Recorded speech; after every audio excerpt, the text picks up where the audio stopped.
মাসুমা, আজকে আমরা জিরো আওয়ারে কিন্তু অত্যন্ত গুরুত্বপূর্ণ একটি ঘটনা তুলে ধরার চেষ্টা করব, কারণ এর আগে আমরা দেখো বেশ কয়েকদিন ধরে আমরা বারবার এমন বেশ কিছু ঘটনার সামনে আনার চেষ্টা করছিলাম। একদিকে মধ্যপ্রাচ্যে যা হচ্ছে গোটা বিশ্বে, তার চেয়েও বড় কথা মৈত্রী প্রশাসনকে ভারতের করা জবাব, বেশ কিছুটা চাপে চীনকে একটা করা জবাব। এবার যেন পড়শি দেশ রীতিমতো পাকিস্তান, কথায় বলে না গাধা জল ঘোলা করেই তবে খায়।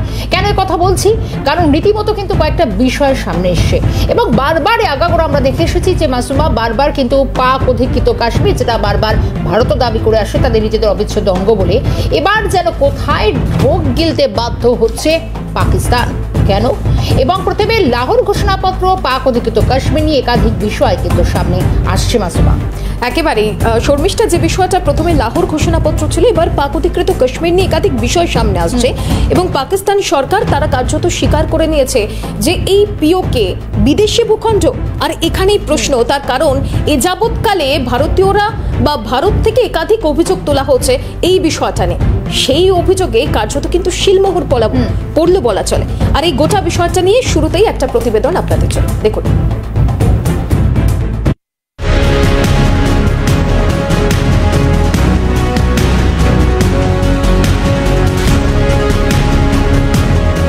প্রাচীন প্রবাদ, গাধা জল ঘোলা করে খায়।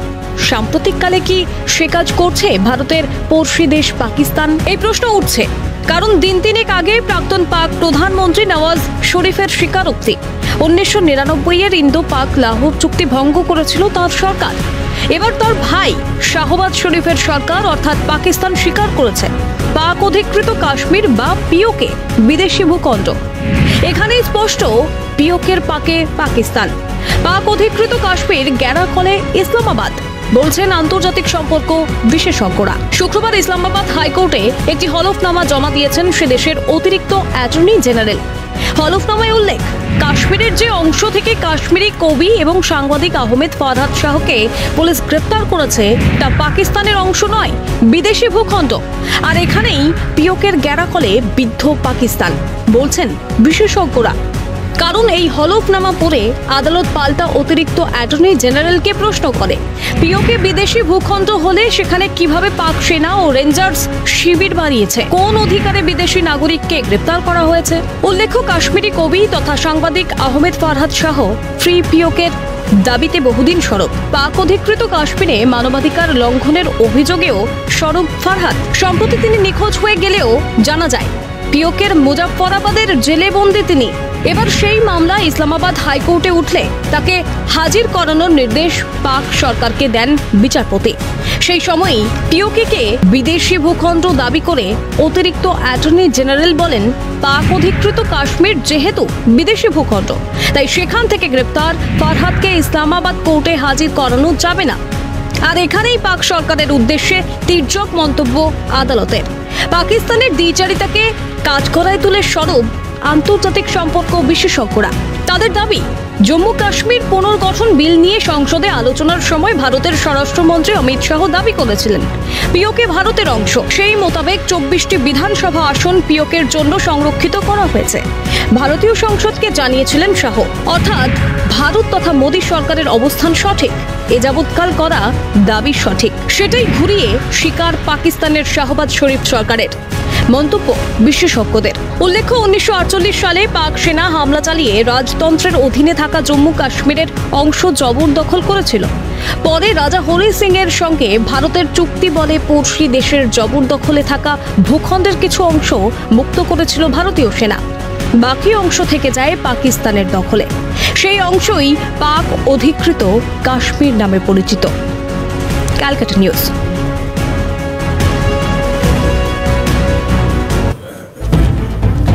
ইতিমধ্যেই কিন্তু এই বিষয়গুলো সামনে আসে মাসুমা, এবং সব থেকে বড় কথা পাকিস্তানের কোর্টের রীতিমতো হলফনামা দিয়ে দাবিও করছে শাহবাজ সরকার, এবং সব থেকে বড় কথা পাকিস্তানকে তাহলে কোথাও ঢোক গিলছে।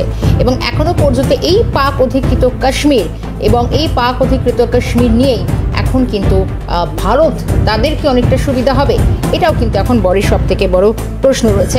এবং সবথেকে বড় কথা, আমরা এই গোটা বিষয় নিয়ে আলোচনার জন্য যাব, আমাদের সঙ্গে আমাদের অতিথিও রেডি রয়েছেন। মাসুমা, আমরা তার কাছে যাওয়ার চেষ্টা করি। আন্তর্জাতিক সম্পর্ক উন্নয়ন বিশেষজ্ঞ দেবাশিস নন্দী রয়েছেন আমাদের সঙ্গে।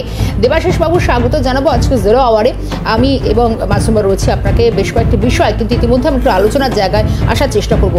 যা পরিস্থিতি তৈরি হয়েছে দীর্ঘদিন ধরে, একটা জল্পনা বলা যায়, পাকিস্তান যে জল ঘোলা পরিস্থিতি তৈরি করেছিল, এখন কোথাও গিয়ে একটা দীর্ঘ জল্পনা, একটা দীর্ঘ প্রতীক্ষার অবসান কি আমরা বলতে পারি? ভারত কি এবার নিজেরা রীতিমতো পিওকে নিজেদের বলে দাবি করার যে পন্থা সেটা অবলম্বন করতে পারে? বা সব থেকে বড় কথা, পাকিস্তান কি ঢোক গিলতে বাধ্য হলে মনে করছেন আপনি?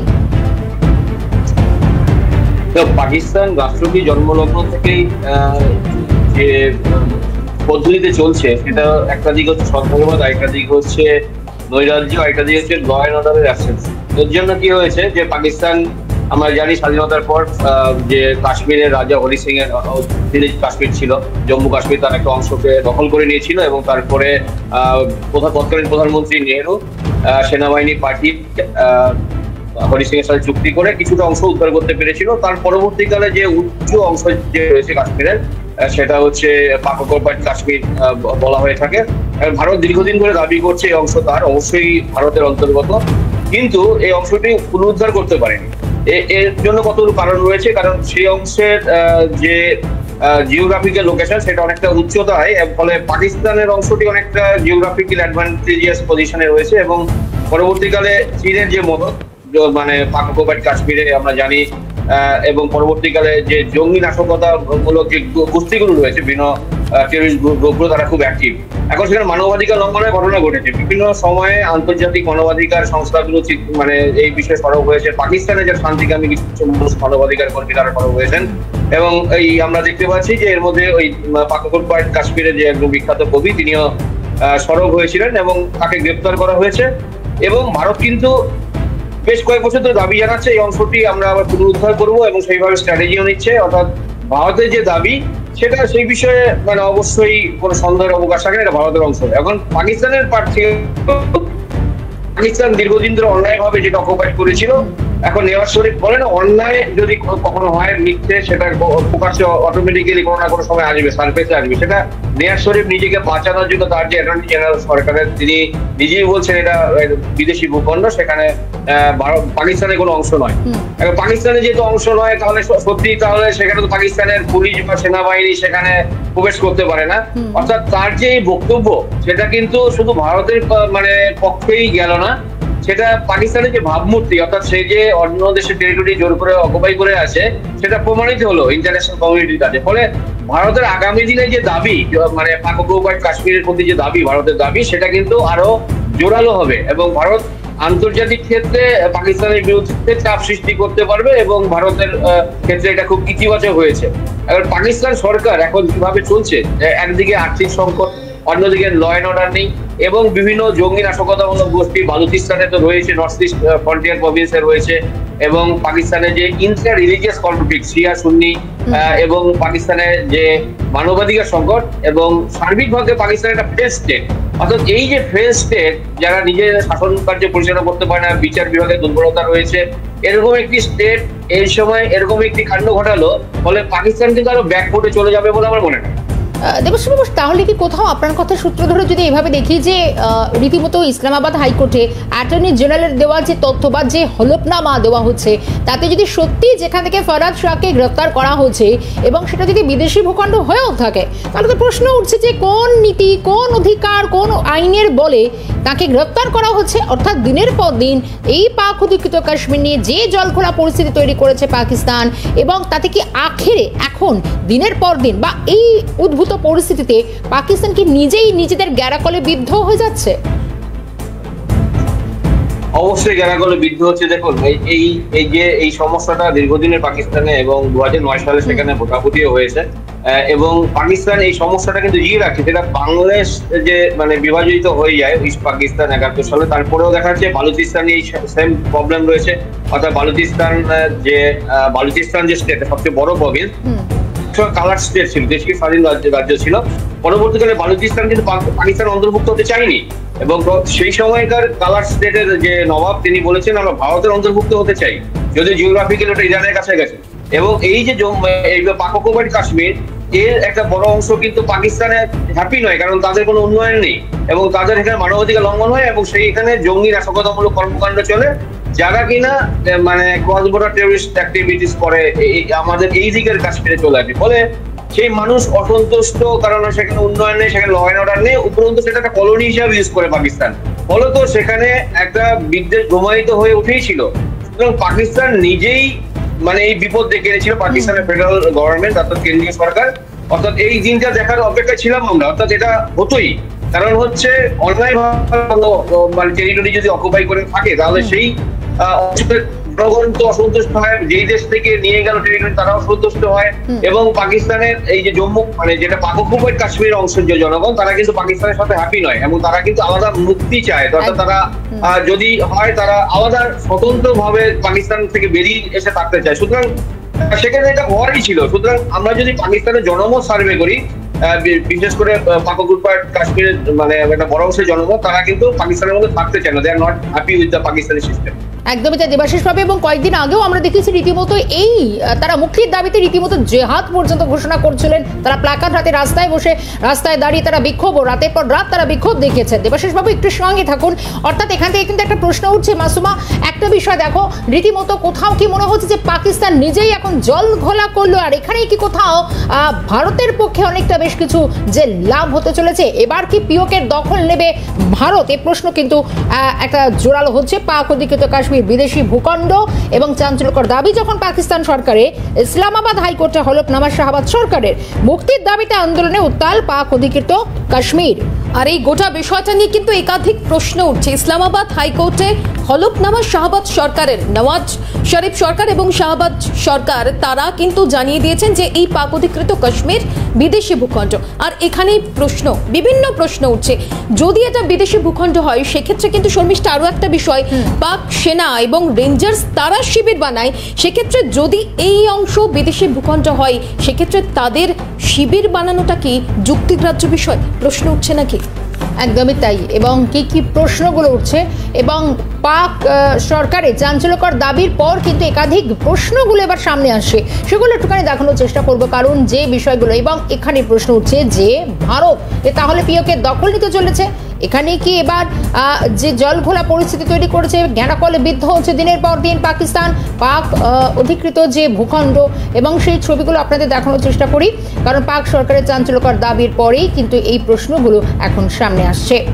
এবং এই যাবৎকাল ভারতের তরফ থেকে যে সমস্ত অভিযোগ করা হচ্ছে সেই সমস্ত অভিযোগে কার্যত শিলমোহর পড়ে গেল বলা চলে। এবার কি সেই অংশ যাকে বিদেশি ভূখণ্ড বলা হচ্ছে তার দখল পাবে ভারত? একটা প্রশ্ন তো উঠছে। এরপরেও কিন্তু নানা রকম প্রশ্ন উঠছে, তার কারণ ভারতীয় সেনা তারা কাশ্মীরের একাংশে রয়েছে। বাকি 1948 সালের পর আমরা দেখেছি যে রাজন্য শাসিত জম্মু কাশ্মীর সেটা পাকিস্তানের একটা অংশের দখলে চলে যায় এবং তারপর তার একাংশ ভারতের সেনার জন্য মুক্ত করে দেওয়া হলেও বাকি অংশ কিন্তু পাকিস্তানের দখলে ছিল। এবং এই যে ঘোষণা সেই সরকারের, তারপর কিন্তু একটা বড়সড় প্রশ্ন উঠল। একদমই তাই। সব থেকে বড় কথা, পাকিস্তানের এই জল ঘোলা পরিস্থিতি দিনের পর দিন পাকিস্তানকে আরো অনেক বেশি কোণঠাসা হয়ে উঠছে, কারণ তার দেশের মধ্যে নানা বিদ্রোহ, নানা ঘটনা, একাধিক প্রশ্ন। এবার যেন কোথাও নিজেদের দাবি, নিজেদের গ্যারা করে পাকিস্তান বিদ্ধ হচ্ছে। এবং এখানে কি পাক অধিকৃত ভূখণ্ড এবার ভারত কি দখল নিতে পারে, কোন পদ্ধতিতে, তার কি আন্তর্জাতিক মহলে কি কি প্রভাব পড়তে চলেছে? এখন যা পরিস্থিতি তৈরি হয়েছে, রীতিমতো কোথাও এবার দীর্ঘ একটা অপেক্ষা, সেই অপেক্ষার কি অবসান হতে চলেছে? আমরা দ্রুত চলে যাব আলোচনার জন্য। আমাদের সঙ্গে দেবাশিস নন্দী রয়েছেন, আন্তর্জাতিক সম্পর্ক বিশেষজ্ঞ। দেবাশিস বাবুর কাছে ফেরার চেষ্টা করে। দেবাশিস বাবু, একটা পাকিস্তানের দীর্ঘ দ্বিচারিতার অভিযোগে বারবার বিভিন্ন মহল সরব হয়। শুধু তাই নয়, একেবারে পড়শি একটা দেশ, সেই পড়শি দেশের নানান কার্যকলাপ বারবার যেন ভারতকে বিদ্ধ করেছে এবং ভারতও কিন্তু পিছিয়ে আসতে নারাজ। কিন্তু এইরকম একটা সিচুয়েশনের মধ্যে দাঁড়িয়ে এবং দীর্ঘ একটা প্রতীক্ষা এবং ভারত একটা নিজেদের মতন করে এই ভূস্বর্গ দখল নিতে পারা, সেটা কি এই কাজটা পাকিস্তানের এই আচরণের ফলে সেটা কি অনেকটা সহজ হয়ে যাবে বলে মনে করছেন? একদম টেকনিক্যালি অনেকটা সহজ হবে, কারণ এটা তো ভারত প্রমাণ দিতে পারবে। যদি ইন্টারন্যাশনাল কোর্ট অফ জাস্টিসে এই মামলাটি ওঠে তাহলে ভারত প্রমাণ করতে পারবে যে সেখানে অ্যাটর্নি জেনারেল নিজে বলছেন দেশের যে এটা মানে বিদেশি রাষ্ট্রের একটা অংশ, সেখান থেকে গ্রেপ্তার হয়েছেন কাশ্মীরি কবি। সুতরাং সেখানে ভারতের অবশ্যই একটা টেকনিক্যালি একটা অ্যাডভান্টেজিয়াস পজিশনে ভারত থাকবে। দ্বিতীয়ত হচ্ছে যে পাকিস্তানে আমরা যদি দেখতে পাই বিগত কয়েক সপ্তাহে পাকিস্তানের যে বিভিন্ন সংসদ, রাজনৈতিক ব্যক্তিত্ব এবং সাধারণ মানুষ, তারা পাকিস্তানের সরকারের বিভিন্ন কার্যকলাপের বিরোধিতা করছে এবং তারা ভারতের যে উন্নয়ন সেটাকে অনেকটা তারা প্রশংসা করছে এবং তারা বুঝতে পারছে তারা একটা ফেল স্টেটের মধ্যে রয়েছে এবং তাদের না হয়েছে আর্থিক উন্নতি এবং উপরন্ত পাকিস্তান একটা স্টিগমাটাইজ হয়েছে জনগণ একটা টেররিস্ট স্টেট হিসাবে। সুতরাং এই অবস্থায় একটা ফেল স্টেট যখন হয় তখন জনগণ খুশি হয় না, হয় জনগণ খুশি না থাকে, ব্যুরোক্রেটিক যে মানুষজন থাকে সরকারি কর্মচারী তারা খুশি, এবং সেখানে একটা যারা প্রগতিশীল মানুষ তারা তো অবশ্যই তার বিরোধিতা করে।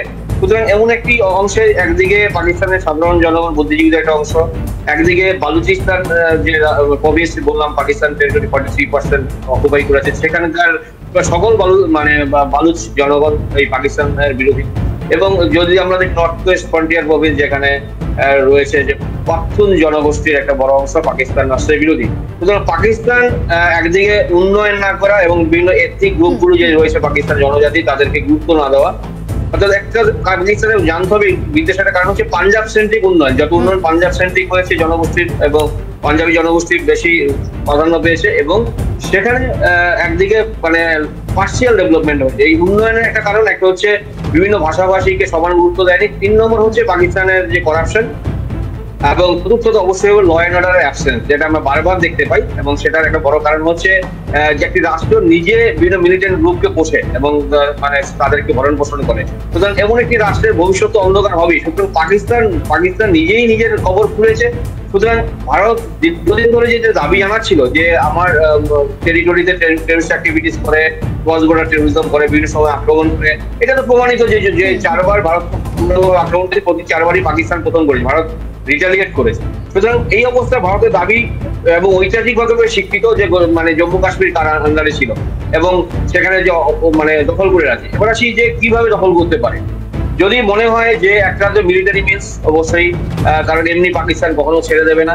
এবং সেখানে একটা আগামী কয়েক বছরের মধ্যে দেখবেন, যেটা আমি যতটুকু পড়াশোনা করি এই বিষয়ে আমার মনে হয়, সেটা হচ্ছে যে যেহেতু চায়না খুব অ্যাক্টিভ পাকিস্তানে, বিশেষ করে বদর পোর্ট তৈরি করে দিয়েছে, স্পেশাল ইকোনমিক জোন করেছে, ডিরেক্ট রোড কানেক্টিভিটি করেছে, আবার পাক অকুপাইড কাশ্মীরে খুব অ্যাক্টিভ, মানে অ্যাক্টিভ শুধু ইকোনমিক অ্যাক্টিভিটিসে নয়, তারা এই মদত দিচ্ছে পাকিস্তান সেনাবাহিনীকে এবং পাকিস্তান যে মিলিটেন্ট গ্রুপগুলোকে। এখানে সাধারণ জনগণ কিন্তু অ্যান্টি চাইনিজ অ্যাক্টিভিটিস নেবে, কারণ তারা বুঝতে পেরেছে চায়নার কাছ থেকে কতটা ক্ষতিগ্রস্ত অর্থনৈতিক হয়। সুতরাং যখন অ্যান্টি চাইনিজ অ্যাক্টিভিটিস হবে তখন দেখবেন জনগণের একটা বড় অংশই তারা চাইবে পাকিস্তান রাষ্ট্রের যে কর্মপদ্ধতি সেটা চেঞ্জ হওয়া দরকার। সুতরাং পাকিস্তান মানে রাষ্ট্র যে সরকার তারা জনগণের একটা বড় অংশের সমর্থন পাবে না।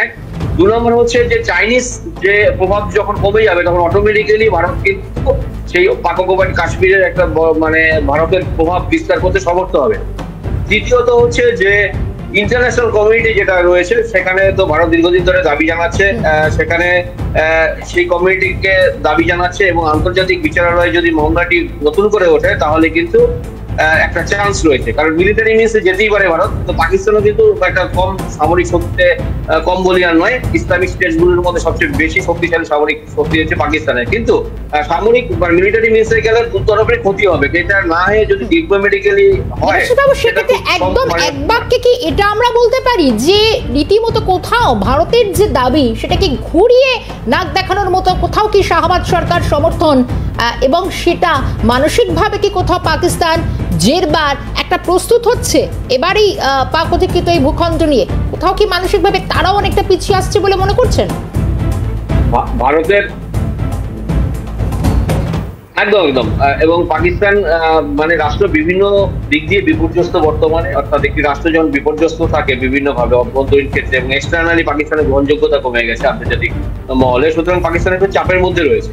সুতরাং এই অবস্থায় একটি দুর্বল রাষ্ট্র দেখবেন সিদ্ধান্ত নিতে পারে না এবং দুর্বল রাষ্ট্র পাকিস্তানের ক্ষেত্রে যেহেতু সামরিক বাহিনী তার সিদ্ধান্ত নেয় বা আইএসআই এর তার সিদ্ধান্ত নেয়, একেবারে সুতরাং এই দেবাশিস বাবু, দুটো অর্থাৎ পাক রাষ্ট্রের- সরকারের এই অবস্থান কোথাও তাদেরকেই নতুন করে গ্যারাকলে বিদ্ধ করছে কিনা, এটাই সব থেকে বড় কথা। আর এখান থেকেই কত দ্রুত ভূস্বর্গের দখল নিতে পারে ভারত তা তো সময় বলবে। ধন্যবাদ জানাবো দেবাশিস বাবু দীর্ঘক্ষণ আমাদের সঙ্গে জিরো আওয়ারের সময় দেওয়ার জন্য। আপাততভাবে আমাদের সঙ্গে ছিলেন আন্তর্জাতিক সম্পর্ক উন্নয়ন বিশেষজ্ঞ দেবাশিস নন্দী। মাসুমা, আমাদের সময়টা ফুরিয়ে গেছে জিরো আওয়ারে এবং অত্যন্ত গুরুত্বপূর্ণ একটা প্রাসঙ্গিক বিষয়ের উপর আজকে ছিল আমাদের জিরো আওয়ার।